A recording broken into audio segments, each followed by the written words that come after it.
Kalian sudah siap? Terima kasih. Kalau begitu, kalau kalian sudah siap, silahkan buka buku kalian masing-masing. Buku kalian masing-masing.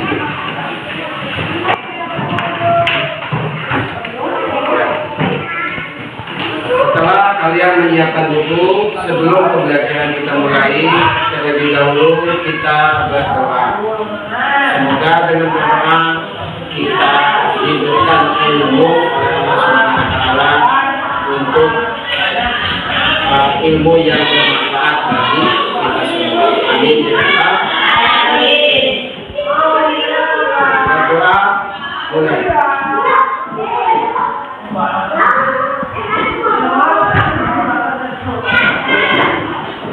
Selesai. Anak-anak sekalian, silakan kalian buka buku kalian halaman 75. Semuanya sudah terbuka. Di situ, maaf, hari ini yang tidak hadir siapa ya? Semuanya hadir. Kalau semuanya hadir, arti tidak ada anak atau teman kita yang sedang sakit atau tidak masuk sekolah. Baik, lanjut kepada materi. Materi kita hari ini adalah indahnya sholat tarawih dan bertadarus Al-Quran. Sebelum pembelajaran dimulai, kita akan menyinggung mata pelajaran yang lalu. Pelajaran yang lalu, silakan kalian. Oke, mari hidup sederhana. Kira-kira kalau kita hidup sederhana, pengertiannya apa? Kalian masih tahu? Ya, silakan apa? Sederhana yaitu hidup sesuai apa adanya dan tidak baik, hidup sederhana adalah hidup dengan apa adanya dan tidak terlalu boros. Itu pelajarannya. Terima kasih. Dalam materi tentang sholat tarawih dan tadarus Al-Quran, Pak Guru membuat pelajaran ini dengan tujuan. Yang pertama, dengan mengerjakan sholat tarawih dan tadarus Al-Quran ini untuk mewujudkan ketaatan kita kepada Allah dan Rasulnya. Yang kedua, dengan melaksanakan sholat tarawih membimbing kita untuk bersikap tekun dalam belajar sebagai implementasi dari pelaksanaan sholat tarawih. Yang ketiga, tujuannya yaitu mempraktikkan, supaya kita bisa mempraktikkan sholat tarawih dan tata cara pelaksanaan. Yang keempat, supaya kita gemar dalam membaca Quran. Paham kalian semuanya? Tentang sholat tarawih dan tadarus Al-Quran, sebaiknya kita saksikan tayangan berikut ini.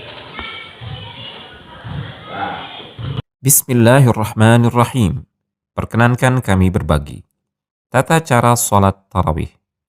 Sholat tarawih merupakan sholat sunnah yang memiliki pahala yang sangat besar, dan sholat ini sangat istimewa karena hanya dapat dilakukan di bulan Ramadan, bulan yang penuh berkah. Nabi SAW bersabda, "Man qama Ramadana imanan wahtisaba, ghufira lahu ma taqaddama min dhanbih." Barang siapa melakukan qiyam Ramadan, sholat tarawih karena iman dan mengharap pahala, maka akan diampuni dosa-dosanya yang telah lalu. Hadis riwayat Al-Bukhari dan Muslim. Terlebih lagi, selayaknya bagi setiap mukmin untuk lebih bersemangat lagi mendirikan sholat tarawih di 10 hari terakhir bulan Ramadan, karena di antara malam tersebut terdapat Lailatul Qadar. Nabi SAW bersabda, "Man qama lailatal qadri imanan wahtisaba, ghufira lahu ma taqaddama min dhanbih." Barang siapa melaksanakan salat pada Lailatul Qadar karena iman dan mengharap pahala dari Allah, maka akan diampuni dosa-dosanya yang telah lalu. Hadis riwayat Al-Bukhari. Salat tarawih secara berjamaah ataukah sendiri-sendiri? Imam An-Nawawi rahimahullahu ta'ala berkata, para ulama sepakat bahwa salat tarawih itu sunnah. Namun mereka berselisih pendapat apakah salat tarawih itu afdal dilaksanakan sendirian atau berjamaah di masjid. Al-Imam Syafi'i dan mayoritas ulama Syafi'iyah, juga Imam Abu Hanifah, Imam Ahmad, dan sebagian ulama Malikiyah berpendapat bahwa yang afdal adalah salat tarawih dilakukan secara berjamaah sebagaimana dilakukan oleh Umar ibn al-Khattab radhiyallahu ta'ala anhu dan sahabat radhiyallahu anhum. Kaum muslimin pun terus ikut melaksanakannya seperti itu. Orang yang melaksanakan salat tarawih secara berjamaah bersama imam hingga selesai akan mendapatkan pahala salat semalam penuh. Rasulullah SAW bersabda, "Man qama ma'al imami hatta yansarifa, kutiba lahu qiyamu lailatin." Barang siapa yang salat bersama imam hingga imam selesai, maka ia dicatat seperti melakukan salat semalam penuh. Hadis riwayat At-Tirmidzi. Jumlah rakaat salat tarawih 11 ataukah 23 rakaat? Nabi SAW pernah ditanya mengenai salat malam. Beliau menjawab, "Salatul laili mathna mathna, fa idza khashiya ahadukumus subha, shalla raka'atan wahidatan, tutiru lahu ma qad shalla." Salat malam itu 2 rakaat.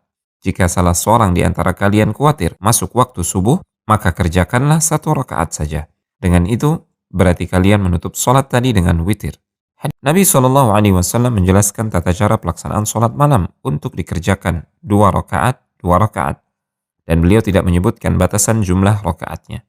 Setelahnya kalian menyaksikan tayangan video tadi, kalian sudah mengenal dan memahami tentang sholat tarawih. Setelahnya kalian menyaksikan, apakah ada yang mau bertanya? Ya, silakan Raja. Apa perbedaan sholat tarawih yang dikerjakan antara 23 rakaat dan 11 rakaat? Baik. Terima kasih Raja telah menanyakan begini. Apa perbedaan sholat tarawih yang dikerjakan 20 rakaat, 23 rakaat, dan 11 rakaat? Baik, Pak akan menjawab. Sebetulnya pelaksanaan sholat sunat tarawih, perbedaannya antara yang dikerjakan 23 rakaat dengan 11 rakaat itu sebetulnya hanya rakaatnya saja yang berbeda. Namanya sama. Kenapa bisa beda? Karena masing-masing punya dalil, punya alasan yang jelas dalam melaksanakan sholat sunat tarawih. Kita melaksanakan sholat tarawihnya yang berapa rakaat? 20 rakaat sholat tarawih dan 3 sholat witir. Jelas ya, Penjan? Oke, terima kasih. Kalau sudah tidak ada yang bertanya, Pak Guru akan menyimpulkan pembelajaran kita hari ini, yaitu pertama, memahami pelaksanaan atau tata cara pelaksanaan sholat sunat tarawih. Yang kedua, kita harus bisa mempraktikkan sholat tarawih baik yang 23 rakaat atau yang 11 rakaat. Supaya apa? Tujuannya supaya kita yang pertama sebagai wujud ketaatan kita kepada Allah, dan yang kedua untuk menumbuhkan rasa tekun dalam belajar. Kalian paham? sebagai tugas kalian membuat satu gambar atau menggambar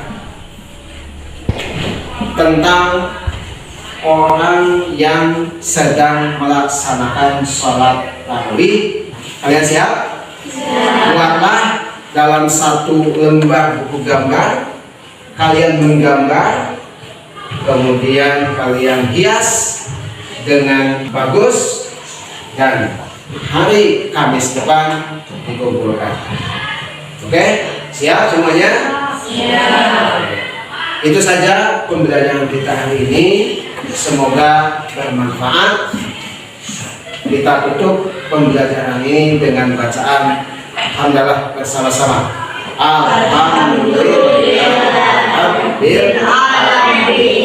Oke, sekian dulu. Terima kasih.